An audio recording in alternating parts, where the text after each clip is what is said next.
ሰላም ጤና ይስጥልን ተመልካቾቻችን ከአንከር ሚዲያ ዝግጅት ክፍል ያክብሮ ሰላምታችንን እናቀርባለን። የአማራ ፋኖ ብሔራዊ ንቅናቄ በተለያዩ ቀጠናዎች የሚያደርገው ተጋድሎ በተጠናከረበት በዚህ ወቅት ላይ በማዕከላዊ ጎንደር ሻውራ አካባቢ የተገኘው ድል በተለየ ሁኔታ እየተጠቀሰ ይገኛል። ከፍተኛ ቁጥር ያለው የአብይ አህመድ ጥምር ሰራዊት አባላት መማረካቸውንና መደምሰሳቸውን እንደዚሁም በርካታ የጦር መሳሪያዎችና ተተኳሾች በፋኖ ቁጥጥር ስር መግባታቸውን መግለጻችን የሚታወስ ነው። በአጠቃላይ ስለ ሻውራም ሆነ አጠቃላይ የፋኖ እንቅስቃሴ በሰሞኑ እንዲሁም ደግሞ አብይ አህመድ ባለፈው ቅዳሜ ኤሊት ፎርስ መገንባቱንና ከሶማሊያ እስከ ምጽዋ የሚደርስ የጸረ ሽብር እንቅስቃሴን የመክታት አቅም ያለው ሰራዊት እንደገነባ የገለጸበት ሁኔታ በተመለከተ በእነዚህ አጀንዳዎች ላይ ከኮሎኔል አበራ አዛናው ጋር ቆይታ ልናደርግ ተዘጋጅተናል። በጣም ነው ማመሰግነው ኮሎኔል አበራ አዛናው። እንግዲህ አሁን ያለውን ወቅታዊ ሁኔታ በተመለከተ ነው። ሰሞኑን ሻውራ ላይ ድል ቀንቷቸዋል። በርካታ የአገዛዙን ጥምር ሰራዊት አባላት እንደመታቹ ነው የሚገለጸው። እስቲ የሻውራው ድል ከዛን ጀምርና ወደ ሌሎች ጉዳዮች ገባለሁ። እሺ አመሰግናለሁ። ምንድነው የሻውራ መጀመሪያ ጸደ ማርያም የሚባል ጠላት የተከማቸበት ወይም የጠላት ካምፕ ነበር። ያን የጠላት ካምፕ መጀመሪያ በቁጥጥር ስር ከተደረገ በኋላ በሁለተኛ ደረጃ ምንድነው የተደረገ? ሻውራን ለማጥቃት ሻውራን ለመቆጣጠር መጀመሪያ መሬት አቀማመጡን ነው ወታደራዊ ቶፖግራፊ ወይም ስትራቴጂክ ቦታዎችን በደንብ አድርገን ከለየን ከታወቀ በኋላ ምን ያስፈልጋል፣ የሰው ኃይል፣ የቡድን መሳሪያ፣ የነፍስ ወከፍ መሳሪያ ምን ያክል ያስፈልጋል የሚለውን ይሄ ጥናት አደረጉ። ይሄ ጥናት ከተደረገ በኋላ ቀጥታ በአራት አቅጣጫ ነው እንዲገባ የተደረገ። ጦሩ ልክ ከቀኑ 7 ሰዓት ጀምሮ እስከ ምሽቱ 12 ሰዓት ተኩል ነው ውጊያውን የተደረገው። በዚህ ውጊያ ላይ የቁም ምሽግ ከፍተኛ የሆኑ ይሄ ሞባይል ዲፌንስ የሚባል ወይም ስትሮንግ ሆል እንደሚለው አይነት አዘጋጅተው ነው የጠበቁት። በዚህ ላይ ሰራዊቱ ከፍተኛ የሆነ ድል በማስመዝገብ ወደፊት በመገስገስ እነኚህን ምሽጎች ሰባብሮ በጠላት ላይ ከፍተኛ ድል ተቀዳጀ። 12 ሰዓት ተኩል ላይ ውጊያው አለቀ። ከዛ በኋላ ህዝብን የማረጋጋት እኛንን አይዟችሁ ውጡ ምንም ችግር የለም ብለን ህዝቡን የማረጋጋት ስራ ነው ሲሰሩ የዋሉት ወንድሞቻችን። እንደ ኮሎኔል አበራ የሻውራ ድልን በተመለከተ እንግዲህ ሰሞኑንም ደብረ ታቦርን አጠቃላይ የደቡብ ጎንደር ቀጠናን ሙሉ በሙሉ ከመቆጣጠር ባሻገር በአንዳንዶቹ አስተዳደር ተክላችሁ እየመራችሁ እንዳለም ይታወቃል። የሻውራን ድል የተለየ የሚያደርገው ምንድን ነው? አንዳንድ ወገኖች እንደሚገልጹት አብይ አህመድ ሆን ብሎ የአማራን በአማራ የሚል ፕሮጀክት ነድፎ ከአማራ ሚሊሻና ከአማራ ልዩ አድማ በታኝ ኃይል ጋር እንድትዋጉ የሱን ሰራዊት ግን ወደ ሰሜን ኢትዮጵያ እያዘዋወረ እንደሆነ ይገልጻልና አንዳንዴ እርስ በርስም ያደረጋችሁት ውጊያ አድርገው የሚገልጹ ወገኖች አሉና ይህንንስ እንዴት ታያላችሁ? የእርስ በርስ ውጊያማ ምን አለ መሰለ፣ ከመከላከያ አሁን የብልጽግና ወታደር ጋምቶ የእርስ በርስ ውጊያ እያደረግን ነው። እነኚህ ደግሞ የአማራ ጡት ነካሾች ናቸው፣ የእናት ነካሾች። ስለዚህ ወዳደሮች ስለሆኑ አብይ ቀኝ እጅ ነን እኛንን ይሄን የምናደርግ ነው። ነገር ግን የነሱ ወንድም፣ የነሱ ቤተሰብ፣ የነሱ እህት፣ እናት ሁሉም ቤተዘመዶቹን ነው አጠቃላይ እየጨፈጨፈ ያለ። እኛ እነሱን ልንታገል ለነሱ ነፃ ለማውጣት ሄደን እኛን ውጊያ እንዲከፍትን ያደረገው ይሄ ተላላኪዎች ናቸው፣ ባንዳዎች ናቸው። ስለዚህ ባንዳውን ደግሞ በትክክል ማሳየት አለብን። በወታደራዊ ቋንቋ አነጋግረናቸዋል ጥሩ አድርገን። ከ300 በላይ ነው ክላሽ የተማረከው፣ ጥቁር ክላሽ። ሁለተኛ ዲሽቃ ተማርኳል፣ ስናይፐር ተማርኳል፣ ፒኬም መትረየስ ተማርኳል፣ ሞርተር ተማርኳል። ይሄን ይዞ ነው ወደ ውጊያ ገብቶ የነበር። ከዛ በኋላ ብትንትኑን አውጥተን የፈለገውን ነገር ነው በእኛ ሰራዊት ላይ ድል የተቀናጀን። ሰራዊቱ በጣም ደስተኛ ሆኖ ወደፊት እየገሰገሰ ይሄን ያለው። ሁለተኛ ሻውራ ምንድን ነው ካለው ወታደራዊ ስትራቴጂክ ቦታ በምትልበት ሰዓት ለባህር ዳር ቅርብ የሆነ ስትራቴጂክ ቦታ ነው ሻውራ። ስለዚህ ከሻውራ ተነስተህ ቀጥታ ወደ ባህር ዳር የሚሄድ መንገድ አለ። ያንን መንገድ ተከትለ የእግረኛ መንገድ አለ፣ ፒስታ መንገድ አለ፣ የተለያየ ነገር አለ። በተሽከርካሪም በእግርም ተንቀሳቅሰህ ባህር ዳርም በተለያየ አቅጣጫ ላይ መክበብ የምችልበት ቦታ ላይ ነው። በወረታ በኩል ትሄዳለህ። በወረታ ሌላው ጦር ሊሄድ ይችላል። በሻውራ ሌላው ሊሄድ ይችላል። በፍኖተ ሰላም የሚመጣ መንገድ አለ። እንደገና በሌላ ማቅጣጫ አለ። ስለዚህ ባህር ዳር ቀለበት ውስጥ አስገብተህ ባህር ዳር ለመቆጣጠር ከፍተኛ የሆነ ስትራቴጂክ ቦታ ያላት ነች ሻውራ። ኮሎኔል አበራም እንግዲህ ይሄ ድል ከተገኘ ምናልባት 24 ሰዓት አልፎታል። እስካሁን ከተማዋን በእናንተ ቁጥጥር ስር ነው የምትገኘው። እንግዲህ አንዳንድ ነገሮች አሉ። አገዛዙ ከተሞችን ስትቆጣጠሩ በድሮንና በከባ በከባድ መሳሪያ በመደብደብ የእናንተ ከተማ ውስጥ መግባት ለአማራ ህዝብ ስቃይና መከራ ተደርጎ እንዲወሰድ ነው የሚፈልገው። ስለዚህ ያንን ለማስቀረት ብላችሁ አንዳንዴ ከተማ ገብታችሁ ወዲያው የምትወጡበት ሁኔታ አለ። ሻውራስ ያለው ሁኔታ ምን ይመስላል? አሁን ሻውራ ያለው በእኛ ሰራዊት ቁጥጥር ስር ነው ያለው። ግን የሚገርም ትላንት ማታ 4 ሰዓት ላይ ከሌሊቱ ድሮን ጥሏል። ድሮን የጣለው ከተማ ውስጥ ነው። የእኛ ሰራዊት ምንም ነገር የሆነ ምንም የተጎዳ ነገር የለውም። በጣም የሚያሳዝን ህዝብ አስተዳድራለሁ አማራ ህዝብ የመረጠው አማራ እኮ ለኢትዮጵያ ዋልታና ማገር ነው። እቺ ሀገር ቆማ እንድትሄድ ያደረገን ሀገር ግን አጠፋለሁ አወድማለሁ የመረጠውን ህዝብ ለማጥፋትና ለማውደም የሚንቀሳቀስ መንግስት በመሆኑ ስለዚህ ምንድነው የሆነበት ምክንያት ሌሊት በድሮን ነው እንትን ያደረገው 4 ሰዓት ላይ የደበደበ። ይሄን ድብደባ በእኛ ላይ ምንም ነገር የደረሰ ነገር የለም። በጠላት ላይ ነው። እስካሁን ድረስ በእኛ ቁጥጥር ስር ላይ ነው ያለ ሻውራ።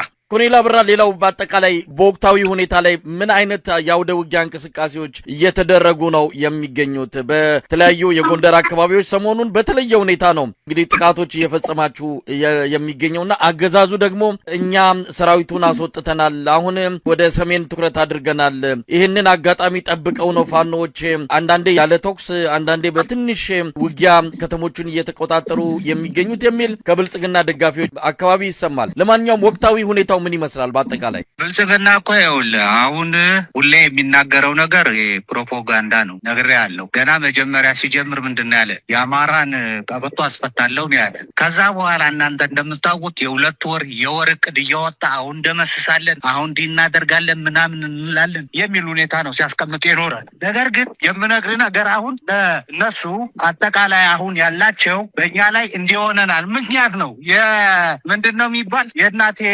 መቀነት ምን አለኝ የሚል ሁኔታ ላይ ነው እየተናገሩ ያሉት። እኛ በትንሽ ኃይል አይደለም ያለውን ኃይል ነው። አሁን ሻውራ ብታይ ከ300 400 በላይ ነው የሰው ኃይል የነበረው። ሁለተኛ ምሽጉን ስንሰብር 1 ሻለቃ ሙሉ ነው እንዳለ ያስቀረን። ስለዚህ የነበረው ትንሽ ኃይል ነው የሚለው ነገር ሌላ ነው። ወደዛ ሄዳለሁ ወደ ኤርትራ ውጊያ አደርጋለሁ የሚል ነገር ነው ያለው። በሁለተኛ ደረጃ አሁን ሲናገር ሰምተው እኮ በቀደም ዕለት ሐዋሳ በሄሊኮፕተር ኮማንዶና አየር ወለድን እያወረደ በገመድ ኤሊት ፎርስ ገንብቻለሁ ከሶማሌ እስከ ምጽዋ የሚል ነው። ሁለተኛ ዘመናዊ መሳሪያ ታጥቄያለሁ የሚል ነገር ነው ያስቀመጠ። በመሳሪያ ጋጋታ ማንም ያሸንፍ ሀገር የለም። እንደው ኮሎኔል አበራ ወደዛ እመጣለሁ። የሐዋሳውን ንግግር በተመለከተ እርሶም ስርዓቱ ጋር የነበሩ እስከ ኮሎኔል ማዕረግ ደርሰው ከፍተኛ የወታደራዊ መስሪያ ቤትን ሲመሩ የነበሩ በመሆኑ ስለ ሰራዊቱ ቁመና በደንብ እንደሚነግሩን ተስፋ አድርጋለሁ። ነገር ግን አሁን ባለው የፋኖ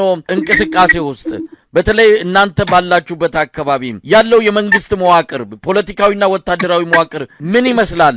ዳግም የሰሜኑን ውጊያ አድርገንም ይሁን ያንን የቤት ስራችንን ጨርሰን ተመልሰን ወደ አማራ ክልል መምጣታችን አይቀርም የሚል የመከላከያ አንዳንድ ሰዎችንም እንደዚሁ ቃል እየሰማን ያለ ነው። ስለዚህ ቁመናችሁ ምን ይመስላል? በአሁን ሰዓት ከተሞችን እያስተዳደራችሁ ነው፣ ውጊያዎችን እያደረጋችሁ ነው፣ ተቀናጅታችሁ በአጠቃላይ የፋኖን ትግል ወዴት እያመራ እንዳለ መግለጽ ይቻል ይሆን? በአሁኑ ወቅት ላይ ሆናችሁ? አዎ መግለጽ እንችላለን። በፊት ነገርኩ እንግዲህ ተለያይተን በነበርንበት ሰዓትም ብዙ ውጊያዎችን አድርገናል። ስለዚህ በዛም ከፍተኛ ድል ነበር ስናስመዘግብ ነበር።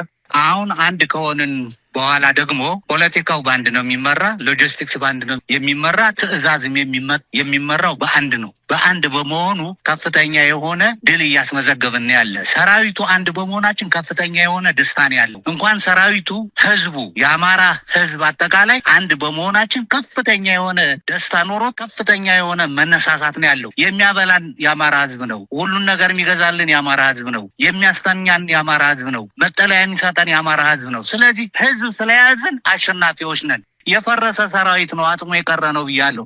አሁንም አጥሞ የቀረ ነው ሰራዊቱ ብቻ ሳይሆን በጣም የሚገርም ካቢኔ አባል ሁሉ አጠቃላይ አሁን ደልጊ የሚባል ቦታ አለ። ሻውራ ሰራዊቱ ሲገባ እንዳለ ለቆ ማንም የለም ማንም። ስለዚህ እኛ ከህዝብ ጋር ነን። ህዝብ ይዘን ነው ውጊያዎችን እያደረግን ያለን። አሁን ሰራዊቱ የመዋጋት አቅሙ ከበፊት ከነበረው እጥፍ የበለጠበት ሁኔታ ነው። አመራሩ ራሱ በጣም ከፍተኛ የሆነ ተነሳሽነት አለው። እግረኛውም ተነሳሽነት ኖሮት ለዚህ ድል እየበቃን ያለን የሚል ነው። እንግዲህ የአማራ ፋኖ ብሔራዊ ንቅናቄ የምህረት አዋጅ አውጥቷል። እነዚህ ሚሊሻና አድማ በታኝ ለአብይ አህመድ አገዛዝ እድሜ መቀጠል በገዛ ወገናቸው ላይ የሚተኩሱት እንደው ይሄ እልቂት ከመምጣቱ በፊት እንደሰማሁት ሻውራ አካባቢ ጥሪ አድርጋችሁ ሽማግሌ ሁሉ ልካችሁ እንዳትተኩሱ እኛን ገላችሁም እጅ ስጡ ስትሏቸው እምቢ ብለው ነው እንግዲህ ወደ ውጊያ ገብተው ሽንፈት የተከናነቡት። አሁንስ ምንድነው መልእክታችሁ? እነዚህ ሰዎች ከአብይ አህመድ ጎን ተሰልፈው በእናንተ ላይ ነው በአማራ ህዝብ ላይ ነው እየተኮሱ ያሉትና መልእክት አላችሁ? አሁንም መልእክት አለን። አንደኛ ድርጅቱ የሰጣቸው የምህረት ጊዜ አለ 15 ቀን ተብሏል። ስለዚህ በዛ እንዲጠቀሙ ነው።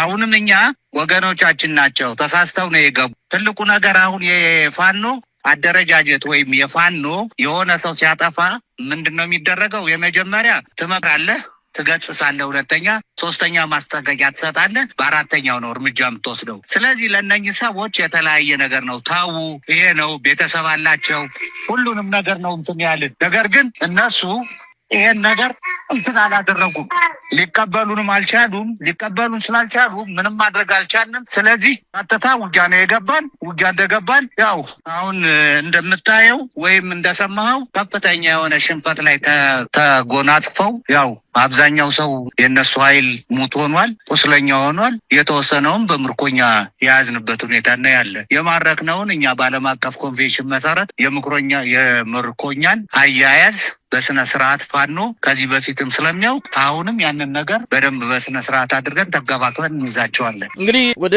ሌላኛው ርዕሰ ጉዳይ ሊድና ኮሎኔል አበራ ቅዳሜ ዕለት በሐዋሳ አብይ አህመድ የልዩ ዘመቻ 65ኛ ዓመት በዓልን አስመልክቶ ያደረገው ንግግር አለ። በሐዋሳ ሐይቅ ላይ ልምምድ አድርጎ ምናልባት ኢትዮጵያ አሁን ባለው ሁኔታ ባህር የላትም፣ በባህር ሳይኖራት ነው ባህር ኃይል ያቋቋመችው። ስልጠናውም ሁሉ ነገር ሲሰጥ የነበረው በኩሬና በትንንሽ ሐይቆችና በሰፈር ውስጥ ጅረቶች ላይ የወንዝና የውሃ ፍሳሾች ላይ ነው። እንግዲህ ባህር ኃይል ስልጠና ወስዶ አብይ አህመድ እንደሚለው ከሆነ ከሶማሊያ እስከ ምጽዋ ድረስ የሚዘረጋ የባህር ላይ ወንበዴዎችንና ሽብርተኞችን የሚታደግ ኢሊት ፎርስ አቋቁመናል ያለው። አፍሪካንም እንኳን ደስ አላችሁ ሲል ነው መግለጫ የሰጠው። እንደ አንድ ወታደራዊ ባለሙያ እንደው ይህን ነገር እንደው ለተመልካቾቻችን ማስረዳት ከተቻለም አብይ አህመድ እንዲህ አይነት ነገር ሊናገር የቻለበት ምክንያት ምንድን ነው? እንዲህ አይነት ሰራዊት ገንብቷል። አሁን ምን አለ መሰለህ አቶ መሳይ፣ አንደኛ አብይ አህመድ ይሄን አድርጎ አለፈ ለመባል የተለያየ ነገሮችን እያደረገ ነው። ለምሳሌ ለብርሃኑ ጁላ ማርሻል ማዕረግ ሲሰጠው ስብሰባ ላይ ቁጭ ብለን ማርሻል ማዕረግ በሀገራችን ተሰጥቶ ያውቃል አለ። አይ ተሰጥቶ አያውቅም ተባለ። ሚድል ኢስት አላቸው፣ አፍሪካ ሀገርም አላቸው አይደል እንደ ያለ የዩጋንዳውን ፕሬዚዳንት የነበረውን እሱም ጠራ፣ እንደ ሌሎችን ጠራና ስለዚህ በሀገራችን ቢደረግ ምን ችግር አለ የሚል ነገር ሲያመጣ መኮንኖች ፊት ለፊት ተያየን። ይሄን ነገር ሊሰጠው ነው አለን፣ ሰጠን። ስለዚህ በሀገራችን ይሄን ነገር አደረኩ ለማለት ነው። በሁለተኛ ደረጃ አሁን ቦርቶርሶ እዛ አዳራሽ ውስጥ ነበሩ። አብይ አህመድ ለብርሃኑ ጁላ ማርሻል ምንድነው መስፈርቱ? እንደው በዚህ አጋጣሚ ጉዳዩን ካነሱት አይቀር ብዬ ነው። እንግዲህ አንድ ማርሻል ማዕረግ የሚሰጠው ብዙ ነገሮች ዓለም አቀፍ መስፈርቶች አሉ። ዝም ብሎ እያነሱ ኮከብ ትከሻ ላይ መደርደር አይደለም። የተከፈለ መስዋዕትነት፣ የተገኘ ድል፣ ብዙ ነገሮች ከግምት ገብቶ እንደሆነ ይታወቃል። ብርሃኑ ጁላ የመራው ጦር ካለም የተሸነፈ ጦር ነው። ብርሃኑ ጁላ ታሪኩም የምርኮኝነት ታሪክ ነው። እንዴት ነው አንድ እንዲህ አይነት ግለሰብ የፊልድ ማርሻልነት ማዕረግ የሚሰጠው? እዛው ቁጭ ብላችሁ ይህንን ሲናገር እንደው የተሰማችሁን ስሜት ካለም ቢያጋሩኝ።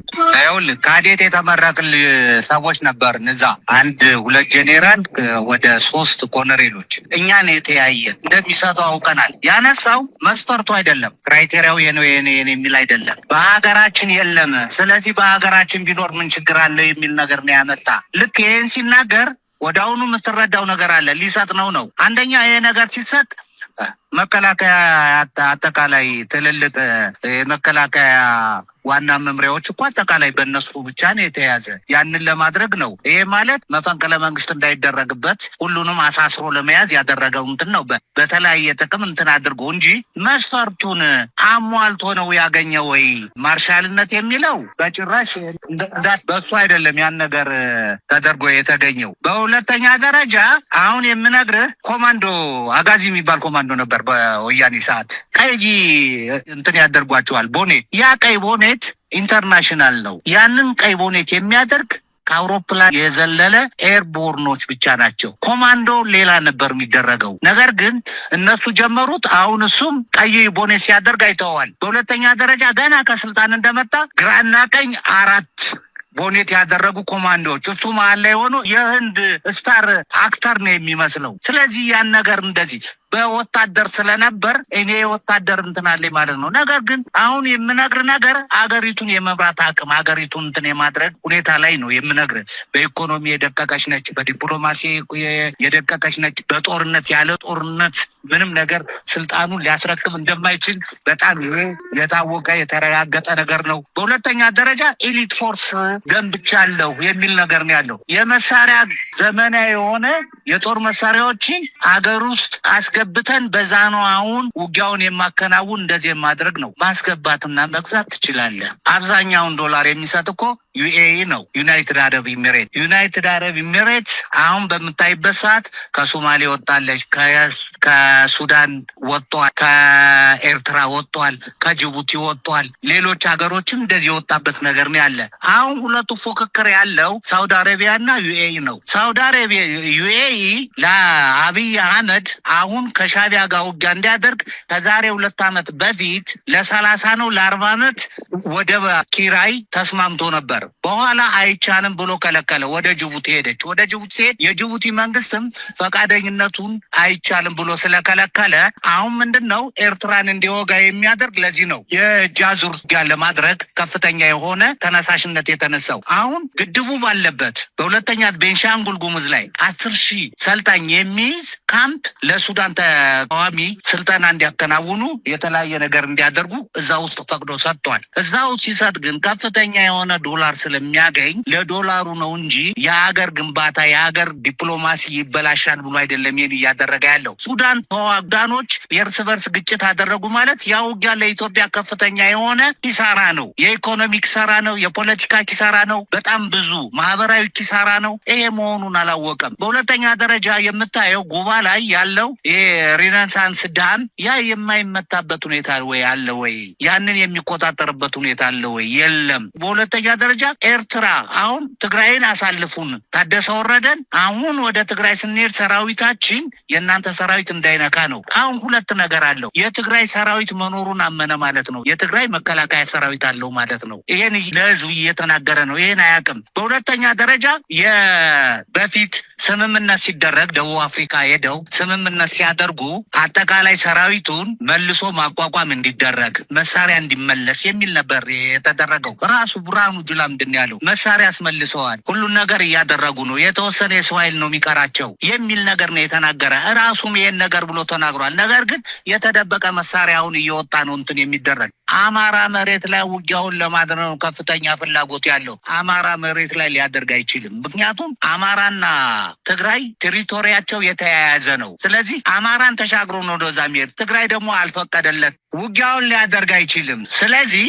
አሁን ውጊያውን ሊያደርግ የሚችል ቡሬ አለ። በቡሬ በማንዳ በኩል አድርጎ ሊያደርግ ይችላል እንጂ አንደኛ በአዲግራት በኩል በዛላምበሳ ሊሄድ አይችልም። በሁለተኛ ደረጃ በገመሃሎ ሊሄድ አይችልም። ይሄን ሊያደርግ ስለማይችል በዛ በኩል አደርጋለሁ ነው። ሁለቱ ደግሞ ትግራይና ኤርትራ አንድ ሆነዋል። አንድ ስለሆኑ በአንድ ነው ውጊያ የሚያደርጉበት። ስለዚህ እነሱ ደግሞ ኤርትራ ዘመናዊ መሳሪያ ታጥቃለች፣ ከሳውዲ አረቢያ ወስዳለች። ከራሻ በጣም ብዙ መሳሪያ ነው የተሰጣቸው። የአፍሪካ የራሻ አመታዊ ሰሚት ጉባኤ ላይ ኢሳያስ አፈወርቅ የተናገረው በጣም የሚገርም ነው። በቭላድሚር ፑቲን እንዴት ሆኖ ቁጭ ብሎ ሲያዳምጥ እንደነበር እንግዲህ እናንተ ጋዜጠኞች ያያችሁት ነገር አለ። በቃ ራሻን በጣም ትክክለኛ 30 ምናምን በቃ አውሮፓንና አሜሪካን የገጠምክ ነው ያለው። ብቻህን ገጥመህ እንዲያደረግክ ጀግና ነው ያለው። ይሄን ሲል ብዙ መሳሪያ መረዳቱን እናውቃለን። ስለዚህ አሁን ይሄን አደርጋለሁ አያደርጋትም። ይሄን አያደርግም። አልቆ ሁሉም ነገር ጨርሶ ተዋርዶ የሚመጣበት ሁኔታ ነው ያለ። በየትኛው ውጊያ ነው ብርሃኑ ጁላና አብይ ውጊያ አሸንፈው ድል አድርገው መጥተው የሚያውቁት? ስለዚህ አሁንም አገሪቱን ወደ ሽንፈት የሚያደርግበት ሁኔታ ላይ ነው ያለው። እንደ ኮሎኔል አበራም የተናገረው ኢሊት ፎርስ የሚባለው ምናልባት እንግዲህ ወታደራዊ እይታ ባለሙያ ስለሆናችሁ ከወታደራዊ እይታ አንጻር ልትገልጹት ትችላላችሁ። አንድ ባህር ኃይል አንድ በእንደዚህ አይነት ኢሊት የሚል መጠሪያ የያዘ ኃይል ከስልጠናም ረገድ በተለያየ መልኩ ከስነ ልቦናም ከእውቀትም ከተለያዩ ነገሮች አንጻር በብቁ ሁኔታ መገንባት ይጠብቃል። ዝም ብሎ የለብለብና ስሙን እየጠሩ በሰው ኃይል በብዛት ብቻ እና በቃላት ማስፈራራትና በእንዲህ አይነት መልኩ የሚባለውን ውጤት ማምጣት ይቻላል ወይ? ኢትዮጵያ ባላት ሁኔታ ይህንን ኃይል መገንባት አይደለም አብይ አህመድ አፍሪካውያንን ነው እንኳን ደስ አላችሁ ያለው። ነገር ግን የሚናገረው ሰራዊት እኮ ከዚህ በፊትም ኢሊት ሰራዊት ተቋቋመ ተብሎ ሰሜን ሸዋ ላይ በፋኖች ከፍተኛ እኮ ኪሳራ የደረሰበት እንደሆነ እናስታውሰዋለን። መገንባት ይቻላል ወይ? በኢትዮጵያ አቅም ባለው ሁኔታ ባህር ሳይኖር በቂ የሆነ ስልጠና ሳይሰጥ እንዲህ አይነት ኃይል አለኝ ብሎ ለአፍሪካ ጭምር እንኳን ደስ አላችሁ መልእክት ማስተላለፍ እውነት ምን ማለት ነው? ይሄ እኮ ምን አለ መሰለህ ሰውየው በሚናገርበት ሰዓት ዝም ብለህ መስማት ነው። እንደ ነገር ልንገርህ፣ ውሻ ነከሰኝ ብለህ ውሻን አትነክስም። አንድ ሰው የተናገረ ብለህ አትናገረውም። ንቀህ የምታልፈው ነገር አለ፣ ብዙ ነገር፣ በጣም ብዙ። እስካሁን ድረስ ስንት ያልተባሉ ያልሆኑ ያልተደረጉ ነገሮች ነው ሲወራ። ያው ከፓርላማ ጀምሮ የተለያየ ነዳጅ አመጣ አገኘው የሚል ሁኔታ ሁሉ ወደብ አገኘው ኤምኦኤ የተፈራረመውን እንኳን እንትን ወደብ አገኘው የሚል ሲያስጨፍራቸው ብዙ ነገር አለ። ያው እናንተ ከኔ የበለጠ እንግዲህ ኢንፎርሜሽኑ አለ። አሁን የምነግር ግን በደርግ የነበሩ ባህር ኃይሎችን ከተለያየ ሀገር ያሉትን ጠርቶ የተለያየ ስልጠና ሰጣለሁ አለ። እንዲሰጡ እንትን አደረገ። ያ ምንድነው? ጣና ላይ የሆነ ኩሬ ላይ የሆነ አዋሳ ላይ የተለያየ እንትን ነገር እያደረገ ይሄን ነገር ስልጠና አደረግኩ ነው። እነሱ አሁን በጣም የሚገርምህ እንግዲህ ከሶማሌ እስከ ምጽዋ ነው ያለው ያሉትን ቴሮሪስት እናጠፋለን ያለ አሜሪካ እንግዲህ ይሄ የምታየው ቀይ ባህርን ያሉት በፊት የሚያግቱ ቴሮሪስቶች እነሱ እንኳን ያን ነገር መቻል አልቻሉም። ሶማሌዎች በስንት ድርድር በስንት ምናምን የስንት መርከብ እየተያዘ ያን ነገር ያደረገ ነው። ይሄ ምንም አቅም የለውም። የሰለጠነ የሰው ኃይል የለውም። አለ ብሎ መናገር ብቻ ነው። አለ ብሎ ማውራት ብቻ ነው። አሁን 80 ዓመቱን ነው 90 ዓመቱን አየር ኃይል በሚያከብርበት ሰዓት ከራሻ የመጡ አውሮፕላኖች አሉ። እዚህ ትርኢት አሳዩ፣ ተመልሰው ነው የሄዱ። የዩኤ የእነሱም አውሮፕላን መጣ አሳየ፣ ተመልሶ ነው የሄደው። ምንም የሌለውን በራሱ ቢሆንማ በራሱ ሁሉን ነገር አዘጋጅቶ በራሱ ነበር መወጣት የሚገባው። ይሄ ዝም ብለ ዲተራንስ ለማድረግ ነው። የኤርትራን ዲተራንስ ወይንም እኛን ዲተር ለማድረግ ቲፒኤልኤፍን ዲተር ለማድረግ የሚያደርገው ነገር ነው። የተገነባ የለውም። የጦር መሳሪያ ገዝቻለሁ ይሄን ብያለሁ። አሁን ሲያጋግዛ ይታዋል። እንግዲህ በኮንቮይ መልክ ታንክ በሎቤድ እየተጫነ ሲሄድ እግረኛ ሰራዊትም ሲሄድ ምናምን አይተሃል። ይሄ ሁሉ ሾው ነው። የመጠቀም አቅም የላቸውም። አሁን ድሮን ይጥላል። ድሮን በትክክል እኛ ጋር ወድቆ መጥቶ አያውቅም።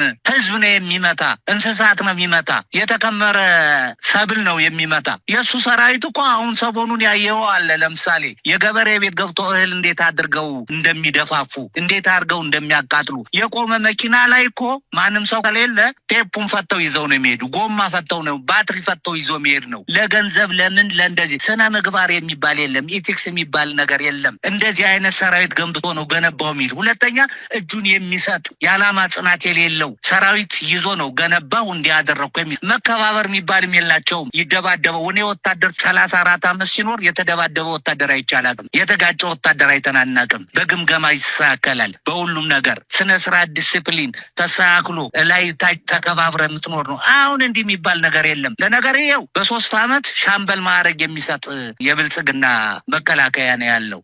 ስለዚህ የሚባለውን ነገር ወሬ ነው እንጂ በተግባር የለም። ለነገርየው እናንተ ተባበሩና እንዳው ዓለም አቀፍ እውቅና ያላቸው ሳይካትሪስት እነሱ መጥተው እንዳው ለዚህ ሰው መፍትሄ ቢያደርጉለት ይሻላል የሚል ነው የኔ ሐሳቢ። እንግዲህ ኮሎኔል በራ አዛናው በአጠቃላይ በወቅታዊ የኢትዮጵያ ሁኔታ ላይ አጭር አስተያየት እንዲሰጡኝ በማድረግ ነው ቆይታችንን የምናበቃው። ወዴት እያመራን ነው? አብይ አህመድ ሁሉን ነገር በጦርነት እፈታለሁ እያለ ነው። እንግዲህ በየቦታው ግጭት እየተቀሰቀሰ ነው። ቤንሻንጉል ጉሙዝ ዛሬ እንደሰማነው ከሆነ አጠቃላይ ቀጠናው ቀውስ ሆኗል። የኦሮሞ ነጻነት ሰራዊት ከተሞችን እየተቆጣጠረ እንዳለ ነው። የመከላከያ ሰራዊት የተባለው የአብይ አህመድ ሰራዊት ወደ ሰሜን ኢትዮጵያ ማቅናቱን ተከትሎ ነው ኦሮሞ ነጻነት ሰራዊት ቦታዎችን እያያዘ የሚገኘው። ይሄ ጉዳይ በጋምቤላም በደቡብ ኢትዮጵያም አካባቢ እንዲሁ ግጭቶች ተከስክሰዋል። በአርሲም እንደዚሁ በርካታ የአብይ አህመድ ሚሊሻዎች መገደላቸው ተሰምተዋል። ስለዚህ ሀገሪቱ በአጠቃላይ ቀውስ ውስጥ ናት። ምርጫ አደርጋለሁ እያለች ነው። እስቲ ስለ ኢትዮጵያ አጠር ያለ ታውን ያጋሩኝና በሌላ ጊዜ በሰፊው እንመጣበታለን። እሺ አሁን አቶ መሳይ የእርስ በርስ ውጊያ ብቻ ሳይሆን አሁን እሱ ከኤርትራ ጋር ውጊያ ያለው ከሱዳን ጋር ሰሜን ሱዳን ጋር ደቡብ ሱዳን ጋር ያልተጋጨበት ማንም ሀገር አሁን ያልተጋጨው ኬንያ ጋር ብቻ ነው። ከኬንያ ጋር ብቻ ነው። ከኬንያ ጋር በደንበር የአርብቶ አደሮች የተወሰነ ነገር ነበራቸው። ያንን በጋራ ስምምነት ላይ የተደረገ ነው። በሁሉም ሶማሌ ጋር ጦርነት ውጊያ ላይ ነው። ሰላም አስከባሪ የሚባል ነበር። አብይ የሚባል ቦታ ነበር። ወደ 4,000 ምናምን የነበረ የሰው ኃይል ያም እንዲወጣ ተደርጓል። በሱ ዘመን ሶማሌ አሚሶንና ነናሚሶን የሚባል ነበር። ያንንም እንዲወጣ ነው የተደረገው። አሁን የምታየው ግብጽ ገብታለች። በዛ ላይ ግብጽ እዛ ስትገባ ምን እያደረገች ነው የሚል ነገር እንኳን ይሄን እንትና አይገነዘብም፣ አያውቅም። እንዳትገባ ዲፕሎማሲ ስራ መስራት የተለያየ ነገር ማድረግ ነበረበት። ኬንያ ድረስ ሄዷል። አሁን ኬንያ ድረስ ሄደው የኬንያን የውሃ ተፋሰስ የተለያየ ነገር በስንት ቢሊዮን ብር ይሄን ነገር አደርጋለሁ ብሎ ከሩቶ ጋር ተፈራርመዋል። ይሄ ያለው ምንድን ነው? አሁን የምታየው ፖለቲካ ላይ ከፍተኛ የሆነ ዲፕሎማሲ ሁኔታው ላይ የተበለጠበት ሁኔታ ነው ያለው። አገሪቱን አድቋታል። አሁን ውጊያ ሊደረግ ወደዛ ጉዞ በሚያጋግዝበት ሰዓት ማንኛውም ሰው ገንዘብ እንዲያዋጣ ማንም ባለሀብት እንደዚህ እንዲያደርግ ባንክ ቤት ያለውን ገንዘብ ሁሉ እየወሰደ ለጦር መሳሪያ ለተለያየ ለቀለብ ለምን እያደረገ ነው ያለው። ስለዚህ የመሸከም አቅም የለውም። በሁለተኛ ደረጃ የምነግርህ ከኤርትራ ጋር ውጊያ ሲያደርግ የኢትዮጵያ ሕዝብ ደንበሬ ተወረረ ወይም ተደፈርኩ ብሎ እንዳለ ይወጣል፣ በተለያየ ነገር ያግዘኛል ብሎ ነው ከዚህ በፊት ሲደረግ እንደነበረው። ለምሳሌ በ90 ዓመተ ምህረት የኢትዮጵያ ሕዝብ በግ ያለው በግ፣ ከብት ያለው ከብት፣ ፍየል ያለው ፍየል፣ ማር ያለው ማር፣ ቅቤ ያለው ቅቤ እየሰጠ እህል እንደፈለግ ሆኖ ነበር ወደ ጦርነቱ የተደረገው። አሁን ሁለተኛ ከቲፒኤልኤፍ ጋር ውጊያ ሲደረግ ልክ የዚሁ አይነት ነገር ተደርጎ ነበር የኢትዮጵያ ሕዝብ ደግፎት። አሁን ውጊያ ቢያደርግ ከዚህ በፊት ውጊያ ሲያደርግ የአማራ ፋኖና ልዩ ኃይል ነበር ገብቶ ከፍተኛውን ድል ያስመዘገበ። በወያኔ የአማራን ደንበር ከረገጠ በኋላ እንዲወጣ ያደረገው ወደ ደንበሩ እንዲመለስ ያደረገ ከፍተኛ የሆነ ድል ያስመዘገበ የአማራ ልዩ ኃይልና ፋኖ ነው ነበር። አሁን ብቻውን ያለ ማን ይሄዳል? ማንም ስለማይሄድ ራሱ ይሄዳል። ራሱ ቀምሶ የሚመለስበት ሁኔታ ያለው። ስለዚህ እኔ የምለው ማንም ድጋፍ የሚያደርግለት የለም። እኛም ከዚህ ሆነን ውጊያችን ወደፊት እየገፋን በቶሎ አገሪቱን ነጻ አውጥተን አገር ግንባታችን የምናደርግበት ጊዜ ሩቅ አይደለም የሚል ነው። በጣም ነው የማመሰግነው ኮሎኔል አበራ አዛናው የአማራ ፋኖ ብሔራዊ ንቅናቄ የጎንደር ጠቅላይ ግዛት እዝ ከፍተኛ ወታደራዊ አመራር ለነበረን ቆይታ ከልብ አመሰግናለሁ። እኔም በጣም አመሰግናለሁ አቶ መሳይ።